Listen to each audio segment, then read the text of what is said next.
Hour.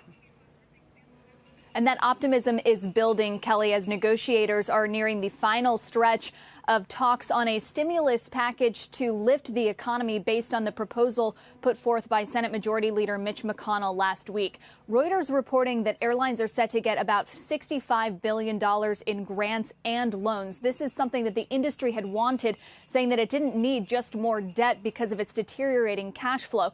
Then there is a new oversight program for the corporate aid disbursement that the Treasury will oversee. There will be an inspector general, and the Treasury Secretary will have to answer questions from Congress. We are also learning that the Defense Production Act is expected to be invoked today. The FEMA director says that he expects that as soon as today. And those were two conditions that House Speaker Nancy Pelosi today on CNBC said were top priorities for Democrats. And just a few moments ago, Senator Chuck Schumer said that what's left on the table now is not a deal breaker.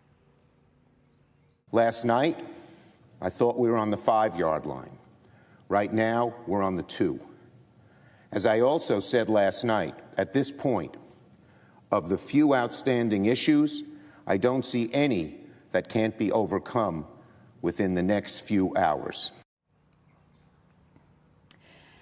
And as members of Congress consider this stimulus package and what it means, they're also considering the president's desire to reopen the economy. Some allies on the Republican side of President Trump's are suggesting that the White House should not do this. Senator Lindsey Graham and Senator Tom Cotton both say that the economy is not going to exist if more people get this virus and the healthcare system is overtaken. Just last hour, Kelly, the vice president said in a coronavirus task force town hall that they haven't made a decision yet. He said whatever the president's decision is will be made with expert input.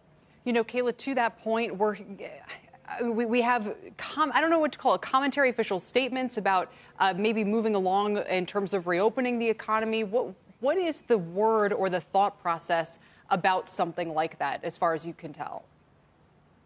Well, earlier today, Dr. Anthony Fauci, the top infectious disease doctor who's on that task force, says that the idea is under very intense discussion, but that he still believes that we won't really have the data to see whether this curve has been flattened until several weeks from now. The top military official in the U.S. said earlier today he thought that this crisis wasn't going to end for several months. But then you have people like New York Governor Andrew Cuomo, who said that he believes there is a way to do both, to reopen the economy and keep people safe. One idea he floated was letting young, healthy workers who have had the coronavirus and recovered from it, who test negative for the antibodies, that they should be allowed to go back into the office and slowly but surely start the economy running again.